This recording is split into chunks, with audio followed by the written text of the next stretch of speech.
Hey everybody, welcome to the Comedypreneur Show. I'm James Creviston, and today we have an amazing guest. If you've ever wanted to make music, if you've ever sung along and put in your own lyrics in a song or made it silly or fun, if you're a Weird Al fan, if you like nerd culture, hip hop, comic books, Star Wars, Star Trek, if you like that stuff, I have a great guest for you because this guy takes comedy and pop culture, puts it together. He's like the super rapper of nerd culture. So please give it up for the very funny, very amazing, very talented Mr. Ben Knight.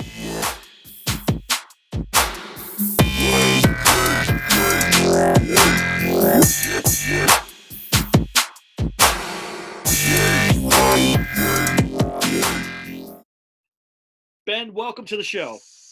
Wow, Nailed it. how do you live up to an intro like that? That's very sweet of you. Yeah, I'm happy to be here. Yeah. So you started. You're not the originator of this, but you are the man behind a lot of nerdcore. That's what it's called. Like it's a nerd hip hop thing. You've explained this a little bit, right? So, I mean, yeah, to give everybody a little background real quick. So, basically, a nerdcore artist, years ago, he came out with an album called Nerdcore Rising, and people kind of just went with that, and they're like, oh, so this style, adding nerdy things to hip hop or whatever, this is nerdcore. So, it kind of took off from there. And for me, my style is just a little bit different and is more as like for me, I like to tell stories. So I like to take some of that stuff from pop culture, nerd culture, and kind of turn them into 3-4 minute stories about nerdy and stuff. And you make it really fun and funny. And how did you get started in music? Was it you were in a band as a kid, like you did choir? Like how did this process start? So for me, and I'll say it again. I've actually said this a lot of times to a lot of different people, but so it started. So when I was a little kid, I was 10 years old. I came downstairs in my parents' house and I saw MTV playing, and Dire Straits, the band, was on there, and they were playing Money for Nothing. And anybody who's ever heard that song knows that it starts out with a drum solo. And I saw the guy's kit, and I was completely sold. So I just saved up money the best way I could, and just went and bought myself a piece of junk drum set, banged on it for years. I got super into, I mean, we all kind of go through that stage where like we listen to what our parents listen to. Well, actually, no, it's not really true. We hate what our parents listen to, and then we just kind of go accept it for what it is, and then we kind of find our way. And for me, a very, very early age, like I got super into punk rock. So like I loved the Clash, the Ramones, I mean that whole spectrum. I could list a million bands, but and so from there, yeah, I started playing in punk bands and started playing in rock bands, and then um, I have to take a breath. So no, so I played in a lot of bands, and I played in a one band called Noise Union for years. And when we were done, I kind of found myself in this weird like nether world where, you know, I think everybody kind of goes through that, where if it's, you've worked at a job for X amount of years, or you've, dated the same girl for X amount of years, and then you break up, you have no idea what to do with your world, because it's just your world that you knew has imploded and it's gone. And so for me, I had gotten married, I'd had my first kid, and I knew that I kind of had to put down roots a little bit. So got a full-time job, started really focusing on my family, but I still had this itch, like I had to play music, like I just had to play music. But where I live, I kind of live out in the middle of nowhere. Like you could film the movie Deliverance where I live. So, it's just, so there was just nobody to play with. So I just thought, okay, well, and I kind of stumbled. I was just in what is now my studio. I'm in my sound booth now, but what used to be more of a garage situation is now my studio. But I was out there working on something, and I just had my Pandora on some random station, and an artist by the name of MC Lars came on, and it was this really funny song. And I was like, listen to it. It was hip hop, but you could clearly tell the dude was white. Like there was no doubt about it. Like, holy cow, this guy's a honky, but this is really enjoyable. Um, and I was just like, who is this? So I looked it up. I saw who he was. I started looking up other songs and looking up other artists that were influence, he would put down his influences, and I was like, this is really fun. Like, this kind of embraces music, and at the same time, like, I've never been a huge hip hop guy. I think we've all got hip hop artists that we do enjoy, or songs that, if you hear it on the radio, you turn it up. But for me, I was just like, there was something about it, and it actually kind of embraced. I've always been a huge comedy fan, so I kind of latched on immediately, and I said, you know what, I want to try doing that. That's awesome. And so then you started to kind of take that and make your own version of songs. You have songs about Harry Potter, songs about Star Wars, whatever. Was Weird Al in that vein of for you as well, of getting kind of interested? I think so. I mean, I think whether people want to admit it or not, I think if you're over the age of, we'll say 25 to whatever, I think at one time or another, you've loved Weird Al Yankovic. I mean, there's just, whether it was his very, very early stuff, like Another One Rides the Bus, or whether it was Smells Like Teen Spirit, or, I'm sorry, Smells Like Nirvana, or just later on stuff, White and Nerdy, whatever. So there's just something he's done where you're like, this guy, I wish I would have been this guy. Like, this is awesome. Like, he's doing he's doing covers, and he's making them funny. But he understands, like, he really is trying to make the songs sound like these songs, but he also has really fun originals. I'm like, this is, yeah. So, I mean, for sure, I would say he's definitely an influence. So besides drums, what other instruments do you play? Or do you play a lot of different instruments, or drums, or how do you make the music that you rap to, or hip hop? Well, so as a kid, yeah, I started out as a drummer. I also play bass. Got a guitar in the background, so we're over there. Right there, yeah. Okay. And in high school and middle school, I was actually a band nerd. So I played French horn, and I was also in the marching band. And where I'm from, my high school, band is king. Like, that's like, there's still a sign there from that's been there for years, because like, it's home of the Patriot Band and Guard. Like, that's what they're known for, because it's almost militant there. Like, to get an A in band, like, is hard. So but yeah, I did all that stuff. And then, but as far as like how I make music now, I mean, now we kind of live in the world where a lot of the stuff I do is, they are sounds, and I do tend to lean toward, I really like synths. I love, just kind of 80s synth sounds. I kind of like that poppy synthy sound. I've always been really into pop music. Like, I don't care for, not like, like, baby, that kind of stuff, but like, but even Justin Timberlake writes an occasional really good song. So, but I just like the idea. I like the idea that something that you can, bob your head to, tap your foot to, something that's like, normally this isn't my thing, but like, I get why this is catchy. And so, so now, yeah, I will do anything from, stuff I'm working on now, since we're living in, COVID world. Stuff I'm working on now is, I'm trying to just find things around me. So like, if I hit, a washer or dryer, that sounds like kind of a cool bass drum. If I slap a box or flick, like, a plate that's sitting there, just trying to find a way to make, try to do something that nobody's ever done in that kind of genre. Instead of just using, virtual instruments or instruments, try to find a way to do it with instruments that just make no sense at all. So, and I wouldn't even say that's innovative necessarily, but just something that it's just interesting to me. I'm like, how can I just take, basically, I want to be able to do what has kind of become the norm now, in as much as it used to be, when it came to a music studio, you had to have like all this stuff and racks and racks and racks of gear.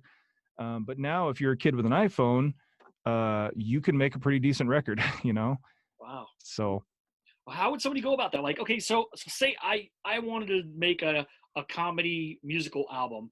I starting from nothing. All I know is I can write jokes, I can rhyme a little bit, and I have a computer. What would be software, or how would someone go about this process? So for me, that's actually an excellent question, because it's one of those things where, and luckily for people starting out, it's something that's very easily available. So if you're somebody who, and like I said, I mean, clearly you want to be able to know something about music. So whether it's being able to use a program like GarageBand or something of that nature.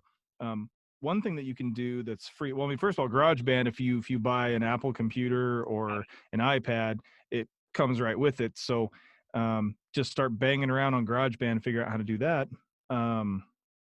If you're somebody who's a PC user and you're like, I have no money to spend at all, there's a little program called Audacity that is it's just free. It's absolutely free. You can record, vocals on it. You can record instruments on it. And honestly, it's not, I mean, it's not GarageBand, it's not Pro Tools, it's not super fancy, but it will get the job done, especially for free. And you can get lots of plugins for it, whether it's keyboards or, I mean, you can get almost any sound on earth or drum part or whatever. So, I mean, that's, as far as musically, that's kind of the way to get started. For me, that's kind of, I mean, that in a way, that's kind of how I started, with, I mean, I already knew how to do certain things. I already had some gear, but, just starting out, to me, that's musically, that'd be the easiest way to start. Now, if I wanted to do parody songs like Weird Al, is there copyright things that, like, would I need to approach a lawyer or approach the band if I wanted to use that? Have you had any experience with that kind of stuff? Because I was pretty sure parody's under fair use, but I'm not sure if that's true or not. I've heard that. Yes and no. Okay. I know with certain things, like Weird Al, for instance. Weird Al is a good example. And technically with parody, you don't have to ask, but out Yeah. of respect, and there are little loopholes. I mean, I've heard Weird Al discuss that, just out of pure respect, and just in case somebody were to want to, do a lawsuit, um, it's just like, I'm gonna ask somebody. Yeah. And I think to this day, if I remember the story right, I think the only person that he technically didn't have the permission of was I'm gonna think of it. I know. Oh, Gangsta's Paradise. Coolio. He didn't have Coolio's permission when he did Amish Paradise. And there's And only I mean, and look, there's only one artist who's never given him permission ever, and he's asked multiple times, and that's Prince. that's very true. Yep, and because he actually mentioned, after Prince died, he actually mentioned that again, because he had he had a couple different songs that he really. I think 1999 was one of them. He wanted to do like Gosh, Raspberry Puree or something like that. And for like, yeah. I think he wanted to do. I think 1999 and Raspberry Beret, I think, were the two songs that he'd already kind of written something about, and there might have even been more. I mean, Prince has had tons of hits, so. yeah. But yeah, for sure. So like, what if? Okay, so say I'm gonna be the guy. I want to do a Jay Z parody. I want to take a Jay Z song. Do I just take the instrumental, write my own lyrics, and then it's a parody song, or do I have to record a whole new, the same beats or whatever, but like a whole new version of that? Or could I just take the instrument or rewrite my own lyrics for it as a silly parody song? Whatever like that. I rewrite 99 Problems to something else, and I talk about how I have problems at school and home and work, but my cat loves me, and I have 99 problems, but a cat's not one, or something, like whatever it is. And I probably can't call it 99 Problems at that point. At that thing, I would think. Yeah, I mean, the hard part with that. So I mean, so to give you a perfect example, so right now, um, I mean, I think at this point now we're all quarantined, we're all Yeah. trying to get through this whole thing. I've seen more bad parody work in the last couple of weeks than I care to even ever remember. And I wouldn't say that like, I would say this. So I mean, I do love comedy. I do. I'm actually, at this moment, I'm actually working on some stand up. Because Nice. I've always wanted to be a stand up. I've always been fairly.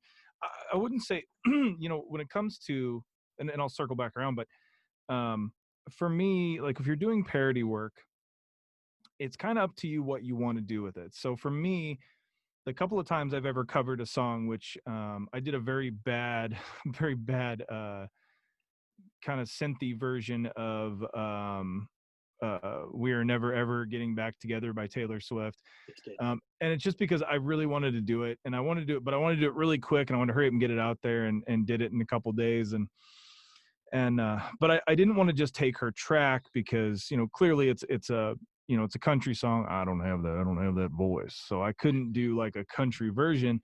So I wanted it to be more synth pop because it fit I mean, it's funny because like people probably see the beard and, I don't have a deep voice, but they would never guess, like when they hear me sing, it's like, oh boy, that's not how I saw that guy singing at all. So, because I have a very high boy bandy voice. So I mean, for me personally, I have to redo the music. Like whether it's me doing it or working with friends and getting it done. But that's because usually I would like to release it myself. Um, I would like to release it, into iTunes and different places so that, it's more readily available to everyone, or more people can discover it. Because it's like, well, if you're just on some random site, what are the chances somebody's going to find your song? Right. So, it does make it easier, but then there's a whole nother, thing there. So I mean, if you're covering a Taylor Swift song, I got to tell you, it's expensive. It's, um, I did a partial contract where I only did a limited amount of downloads and purchases. So I think it was like 2,000 or something like that. So once that runs out, then then it's just done. I can't do anymore. And actually, probably at this moment, it's probably done. So, um, so yeah, I mean, you do have to deal with certain things. So, yeah, like you were saying, would you just, take a karaoke track and go ahead and do that? I mean, some people do. In fact, right now, I guarantee you could go on your Facebook and I guarantee you'll find, a half dozen COVID songs right now that are using just backing tracks. And, and some of them are funny and some of them are just, they are what they are. And they even could have been better if they didn't use just the backing track, because it sounds a little cheesy and it just doesn't quite fit that person's voice. Where if they would have, like I said, if somebody's well, a perfect example. So my wife wanted me to do a coronavirus song, and dude, I'm avoiding it like the plague, no pun intended. I I mean, because I mean, first of all, it's just I mean, it's hard. I mean, I know, as as a comedian, I mean, you can make anything funny. You can. Now, whether or not you should, that's a whole nother discussion. Um, I mean, it is serious. I mean, people, there's all kinds of toilet paper songs and everything else. And I started to do two, and I stopped because I'm like, it's just not funny. I mean, and they were. I mean, I did that Pearl Jam song "Daughter." I started working on one that was called "Water." It was just about hoarding stuff. And I was doing, the best I could to do his voice. And I started to do it, and I sent it to a friend of mine. He's like, "That's really funny," and I'm like, "Yeah, I just don't think I want to do it though." And there's an old country song called, oh, not old, but old enough, called "Baby's Got Her Blue Jeans On." Yes. And I started doing it, and I started working on it, and it was called "Baby's Got Her Sweatpants On." And so it's all about, basically being quarantined and stuff. And it was really funny. I mean, I think lyrically, I think it's very funny. Um, my wife giggled quite a bit, and some friends that I sent it to giggled about it. And I just said, I just don't want to do it. So some of that too is choosing, it sounds real fun to do, like, you could do like, I got 99 problems, but a vaccine's not one, or, whatever. But it's just like, I just, so I mean, it's, as far as that goes, and I'm all about, I'm a very big melody person. So to me, it's like, melody comes first, but then comedically speaking, when you're writing a parody song, um, I would say in some ways I'm a purist. In some ways, um, I don't want it to just be funny. I want it to be clever. I want people to have to think about it for a second and go, well, where's he go? Like, I don't want it to be, I mean, some things some things should just be way out there, obvious. Um, but I actually want somebody to be, I actually have a song. Um, what is it called? This is where being quarantined is going to make my brain just fall right out of my head. Um, oh, what is it called? That it's called "That Day." Sorry, it's one of my oldest songs. So, but it's called "That Day," and it sounds like, it starts out, it's a very somber sounding song, and people are just, it sounds like I'm singing about a friend that died. And then as the lyrics progress, then when it gets to the chorus, you realize I'm talking about a Nintendo that I had when I was a kid and it stopped working. So, it's just, I like doing that. I like kind of, as as magicians do, the whole kind of sleight of hand, like, oh, you're looking that way, I'm going to go over here with it. So, I mean, as far as all that goes, I guess it just really comes down to personal preference on, like, I certainly would never poo poo anybody who's like, I put pen to paper, and even though I'm using this backing track, I just want to give it a shot. Yeah. And that's the thing is I've always wanted to do. I love Weird Al. Like you said, that's one of those things I grew up on. I also grew up on a lot of hip hop and rap albums, Tupac and Biggie and all that stuff, and I love that stuff. But first of all, if you look at me, I'm not the right complexion for that kind of music. And as much as I want to, yeah, but I like gangster kind of rap, like Dre, Sure. Snoop. Like I would love that hard stuff. So when Eminem came out, I was like, there is hope for me, But he's not doing parody music, unfortunately. But No, that is a tough one, because it's, I mean, when it comes to, because again, I'm actually not, it actually breaks people's hearts sometimes when I tell them. So it's twofold. So anybody who's watching this who does know who I am, one, I'm not a big rap guy. Like, I'm just not. I love hip hop. Like, and to me there is a difference. Like, to yeah, me, hip hop is just more like melodic. It's fun.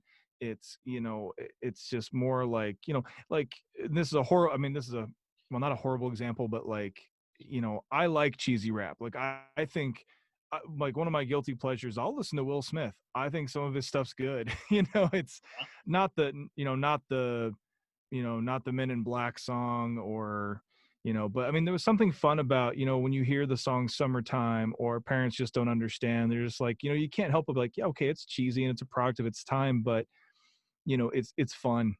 So but I can see where you're coming from, because, like, yeah, I would never be able to be like, all right, so I'm going to lay down this amazing Little John song. No, it's not going to happen.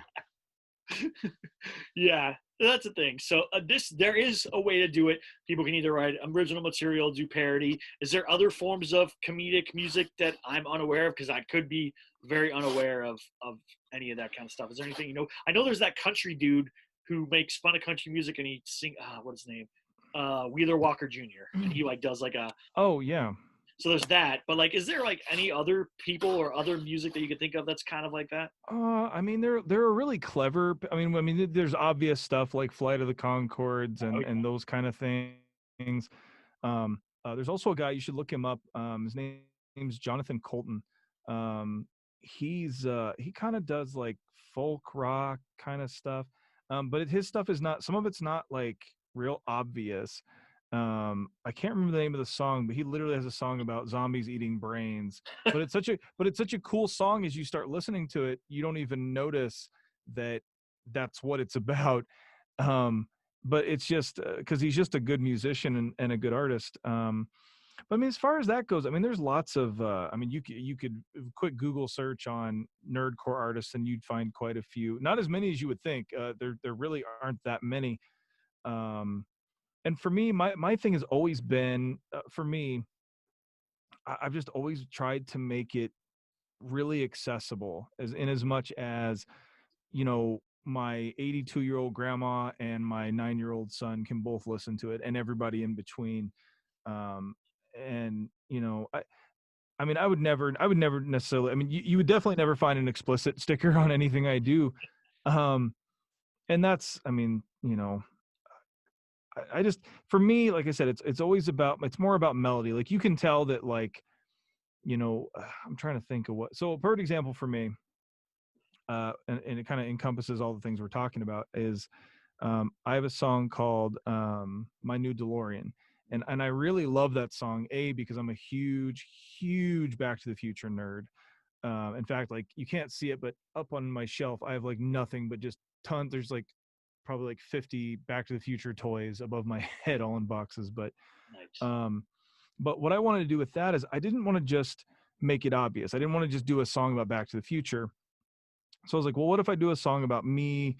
Like, I just happen to be walking by and some dude's got a DeLorean for sale. It's like, okay, now what do I do? Okay. And so then, as the song progresses, you hear me put in little Easter eggs or not Easter eggs, but just things, just pulling stuff, like I mentioned Einstein the dog, but it's just in there for a split second where it's just like, oh, okay, I remember that. Oh, he's talking about, oh, like, I say something about a vest being in a closet or something, like, oh yeah, Marty wears the life preserver vest or whatever. Um, so I mean, I like it. Like I said, I like all that stuff. I like the melody. I think telling and for me too, I think you can appreciate this as a comedian. Um, like for me, I do comedy on the side, but I'm not like I'm trying to think who's a really good example. So like a good example of somebody, and he's passed away. And these two are definitely on the other spectrum of what I like to do. But like Anthony Jeselnik and Mitch Hedberg, guys that can do like just like killer, one or two liners, just deadly, Yeah. deadly jokes. And I'm more of a storyteller. Like I like the idea of kind of, I like telling like a 3-4 minute story ending with the punchline, kind of building, having little laughs in between. But I like the idea of taking the audience with you. So same thing with my music is I hope there's a handful of my songs that, because for me also, and this is break some people's hearts, and it has in the past. I had a bad radio interview one time where people started calling in angry with me because I mean, a lot of the stuff I sing about, I could not care less about. The subject matter. I mean, certain things. I mean, it's just like I'm not a big. Even though I sing about. Well, and actually, some of my newer stuff and what I talk about now, I've kind of moved away from really nerdy stuff because it's just not my passion. So I mean, some of my newer stuff, I have a song about my wife, um, and she used to be vegan, so it's a song called, "In Love with a Vegan," and it's just funny because it's 100% true. I mean, my wife was a vegan when we met. Now she's not, but it just kind of tells that whole story. But um, yeah, I don't know where I was going with all that. So No worries. That's good stuff. And then so, um, as I know that you said you have a full-time job too, but you do this music stuff. Is this something that you think comedians can do as another revenue stream or another way for them to make money if they're good at music? I don't want like a bunch of comedians to start doing karaoke. That's going to be creepier than regular stand-up. yeah, no, definitely not. Well, and to me, I mean, it's definitely, well, and the world has changed. So, now we live in the world of iTunes and Amazon Prime and things where it's really hard to make money at music anymore. Whether you're like the Rolling Stones, or, I mean, and the Rolling Stones is a bad example because, I mean, there's somebody, I mean, clearly, if the Rolling Stones are playing, first of all, if the Rolling Stones are playing in LA, they're playing at the Hollywood Bowl or so, I mean, people are going to go. I mean, there's just no doubt about it. Foo Fighters, same thing. Um, but the days of, these mega bands, I mean, it's just kind of over. I mean, music's changed so much, and um, it's just so hard to make money. I mean, if I get my statement from BMI, every few months, just from all my royalties and different things, and it's not a lot. I mean, I couldn't, I couldn't live on it by myself, let alone my two kids and my wife and myself. Um, but I mean, it is nice to have. I mean, any ancillary income is always nice. Right. But you have to spend money to make money. I mean, as far as being able to, because you do have to pay to have it put out all to all the different platforms, Amazon, iTunes, everywhere else. Um, there are things like Bandcamp where a lot of people put their stuff. My stuff's on there too. Occasionally I'll get an email. It's like, hey, you just made $4.99. I'm like, sweet, gonna send the kids to college. All right. So it definitely is. I mean, I think, well, I mean, comedy is very hard. Yeah. So, and to make a living at it is 50,000 times harder. So, I mean, anything you can do, especially, I mean, if you have a passion for it, like I said, I definitely have a passion for comedy. I think comedy is, you know, um, it's gotten a black eye a few times, from different people. Like for me, I still remember watching Bill Cosby's, um, I remember I was just like, this is the greatest stand up I've ever seen in my life. It's so clean, and it's like all of his stories are so funny. And it's just one of those things where it's just like, I think it's just one of those things where comedy to me, comedy, and I'm telling you what you know, but um, you know, I think certain people, like, it just really speaks to you. It's not just, you don't just find it funny or entertaining. You start to go, oh, I understand that. Like, I get the language that he's speaking. I understand. Like, you almost start to get to the point where, okay, I see where his setup is. Because some people are just set up punchline, set up punchline. Other people are, I'm going to tell a 12-minute story that has almost no laughs in it, and you're going to uncomfortably laugh because you're like, is this guy just not funny? And then all of a sudden, just smacks you right in the face with the punchline. You're like, oh my gosh, that was worth it. you know and everybody's so different. I mean, you've got guys like, to me, I still think probably one of the biggest geniuses in the comedian business is Brian Regan. I think he's, I mean, and he's impossible to, you can't do what he does simply because, he's got that, I mean, well, he plays himself on the stage, but he also plays the dumb version, his dumb version of himself. And you can't really parody that. You've got people like Maria Bamford, who, does all these amazing voices. You've got, like I said, you got the alt crowd like her and Patton Oswalt and, Lewis Black and that kind of stuff. But you also have like people that are just amazing storytellers too. So I don't know. I think being able to, if you're a comedian and you're someone who really loves music and you find a passion for it, I think, and not even parody, I would say even parody's not even necessarily a good idea. Um, I mean, because it just seems like there's nothing new under the sun anymore. As far as, I think everybody's taken a song and went, okay, I'm gonna change, this to that, and whatever the song is. Um, but I mean, even being able to come up with an original idea, I mean, I'm shuddering at the moment because I know eventually there's going to be so many COVID-19 songs, and I mean, there's already too many.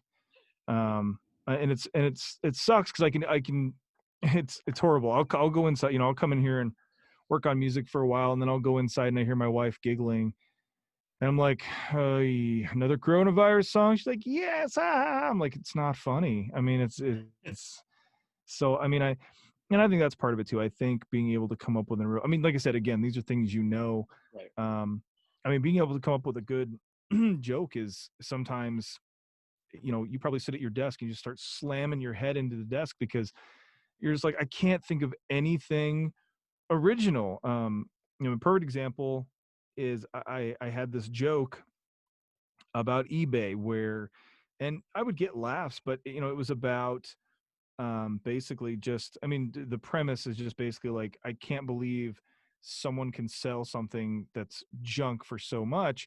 It's just like, I don't understand it. Like, it's not the Hope Diamond. Like, why is this so expensive? And it would just kind of go from there. But I just felt like it was just kind of a tired premise. I'm like, who talks about eBay anymore? I mean, eBay, we all still use it occasionally and stuff like Yeah. that, but it just felt so tired. And so I changed that, and I started talking more and more about, my own stories, my own life. And I feel like, in a way, I mean, correct me if I'm wrong, I almost feel like comedy is going more that way. It's starting to lean toward, I mean, as far as the greater percentage of comedians, it seems like it's more of a storyteller kind of aspect now. Yeah, and that's the thing, is that's comedy. That's even music, right? The best musicians that you could think of are ones who are even telling stories of their lives, right? We all, like, I love Tupac because most of his songs were about things in his life. Where he's talking about his mom, or he's talking about growing up poor, or talking about this thing or that thing. I think when we personalize anything, it's very helpful. And personalizing pop culture or nerd culture or things that are important to you, like Back to the Future, that's helpful too, because we all have a shared connection in that too. Like, I'm a big comic book nerd. Like, I grew up, I still have tons of comic books. I just bought a Walking Dead Robert Kirkman signed issue, the one where, I don't know if you're a Walking Dead fan, but the one where Negan kills Glenn, and that's like Oh. I'm super stoked to have that, right? And so things like that touch me, and are part of my lives. Everybody has something. There's people who are video gamers, people who are, collect, all kinds of stuff. My kids collect LOL surprise. I don't know if you know what those are. You probably haven't done it, but like, Literally, like anything you want, you can make jokes or songs or fun of, and that's the best part. Is so a comedian can kind of do those things. I know you're familiar with my partner on the Queen Comedy podcast, Luke DeCoy. He's a musician. He plays guitar, and he comes up with some of the best little songs that he's amazing. Like I don't know. He's gonna be. I think if he puts his mind to it, he can make a great comedy album, and I think a lot of people will love it because he's just silly. He's like a silly guy. I always used to joke with Luke. I said, one of these days, I said, I don't know how to make it happen. I said, one of these days, I said, you and James have got to get together and just come up with an idea. I said, I'll be a part of it. I'll hop on, no problem. But just to do some sort of like clean comedy tour to just get around the map a little bit and just kind of have fun with it. And even kind of like you said, kind of play with different ideas of that sort of thing. Cause I think you're right. I think, and when it's funny too, because and I think most comedians would say, I'm the blanket statement, but I think that a lot of comics would say that, comedy and music are very similar. It's the same. I mean, there is a rhythm to comedy. There is, a flow, there is a melody. As far as, as far as the setup, the setup is almost like, you come out on the stage, there's your intro, you start going into your story or start setting up your punchlines, that's the verse of the song, you hit the chorus, those are your punchlines. And a bridge of some sort would just be kind of, maybe taking them on a misdirection. You're going with somewhere with a story, or that bridge is maybe a callback from something that you mentioned earlier on. So there's definitely, a huge similarity between music and comedy. Yeah. So Ben, I appreciate you taking your time to come and talk with us, talk to me, and then the people that are going to be watching this later. What two last things? Where can people find you, and then what would be your number one recommendation for anyone who wants to get into maybe making musical comedy or making music like this? So for me, I've kind of, and especially with this whole, this whole thing going on, I've kind of fallen off the map a little bit. I started doing, a friend of mine and I started doing a podcast. I started working on other ventures that I just never had time to do, but luckily now we have time. So, but as far as, if you guys want to hear what James and I are talking about, as far as what I've done, you can just type in Ben Knight, Knight, on, iTunes, Amazon, Google Play, basically anywhere. You get music, Bandcamp as well.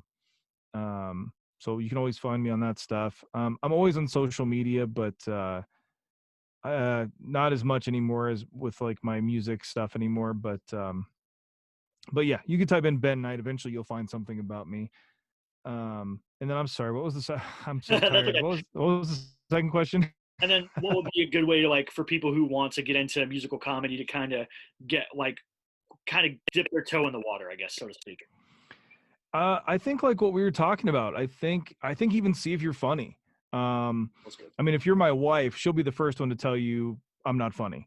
I don't know if your wife's that way. Very rarely can I make my wife truly laugh. It has to be, let me give you an example really, really quick. This is one of her favorite jokes, and you'll understand why my wife might not think I'm funny. How do you get Pikachu on a bus? You poke him on. That's good. See, isn't that horrible? That's horrible. It's a super but those are her kind. She likes cheesy, stupid funny jokes. Very punny jokes. But specific to her, if I were to, like I said, do any kind of pun, it's not funny. But I think like we were talking about, I think that, first of all, find out if you're funny. Whether it's, just sit down, like whatever you're like, anybody listening or watching, find what's a song that you love, and then go, okay, how can I make this a parody? Like, how can I Weird Al this song? Come up with an idea, start writing it down, and don't even do multiple drafts. Do one draft, go all the way through, write it down, and then show it to somebody. And if you're too uncomfortable to show it to them, too bad. Just do it anyway and be like, all right, here's what I have. Is this funny? And if they say no, show it to somebody else. If they say no, show it to somebody else. If you showed it to probably 10 people and they say it's not funny, chances are it's probably not funny. But and I think that's a big, because I think I think you can be a really good writer. I think you can be, I mean, clearly, people like, I mean, I've heard a lot of Stephen King interviews. I do not think that man's funny. But it doesn't mean he's not a great writer. So, and I think kind of, like what you do with James, I mean, or sorry, with James, with Luke. And I don't know, do you guys ever co-write anything? We're co-writing an animated film, but like song wise, he made a track and then I wrote my verse. So we're doing like a song where like he sings a verse, I sing a verse, and somebody else sings a verse, and then we have Okay. a chorus that's united, like a united chorus. Because that's, I mean, He's another good. thing too. So myself, I haven't done it for a while, but I used to do, and James will know what this is. I used to do Punch Up, Okay. and Punch Up, for anybody that doesn't know, basically you're given, you're in a room with other writers, or in my case, sometimes I was just by myself because I did a lot of indie work, So, which is not amazing pay, but it's still fun to do. But basically, they give you a script, and they go, okay, well, we need this to be funnier. So you just start thinking, here, then they give you, they give you the timestamps to go, hey, we need a joke here, we need a joke here, we need a joke here, just something, make it funny. And, and that's a way to do it too. I mean, maybe, listen, just listen to a song, or, maybe listening to Weird Al, or listening to some other artist that you think is funny, and just going, okay, well, I like that line he did, but I think I can come up with something better. Instead of like, another one rides the bus, another one drives a hearse. I don't know. I'm just throwing that out there, but I mean, it's not that funny, but it's just, it's, you just keep throwing out there. I mean, I'm sure James can attest, sometimes, you've got a 12-word joke and it's just not working. So what you do is you take those 12 words and you just keep switching words in and out. Still not funny. All right. Okay, let's try 10 words. Okay, I got a chuckle that time. And then you find out it wasn't even the words. You needed to have 7 words because it was that exact rhythm to get to that punchline, and that's what made it funny. So I think just, I mean, honest to goodness, I think just sitting down again, I think just find songs that you're super familiar with, try to find a way to make them funny. Whether it's like, I mean, again, this is not funny, but like, if you like Crazy Train, well, write a song called Lazy Brain, or, Daisy Chain, whether it's like about writing letters as a girl in high school, whatever. Just come up with something. And like I said, just start showing it to people, and people that and actually, we all know somebody. I mean, I've got friends who I know, I have to work really, really hard to write a joke that makes people laugh. I have plenty of friends who, in the right situation, it's effortless. They're hysterical. I mean, they don't, I mean, what's funny though is they couldn't write a joke to save their lives, but you put them in the right situation, they're hysterical. So, I mean, that was a very long, drawn out way to just say, I think you just do it, and you find out if you're any good at it. And if you're not, like, don't beat yourself up about it. I think, I think it's just something that comes with time. And like I said, I've always, and you also just need to be aware of where you want to go with it. I mean, what do you want it to be? Do you want it to be hysterical? Do you want people to actually guess and think about what you're trying to write? Do you want to make money with it? Is that your goal? So I think all those things, you know, compartmentalized, and just do it. Perfect. I think that's a great answer. So again, thank you so much, Ben, for being on. Thanks for that. We'll put all the links and information in the show notes. And thank you so much for being on the Comedypreneur show. I really appreciate it, and I know people are going to get a lot out of this because you just dropped a lot of knowledge on us. So thank you so much. As I say, they're going to get a lot out of it because apparently I just don't know how to stop talking. No, So that's great. That's exactly what we're all about.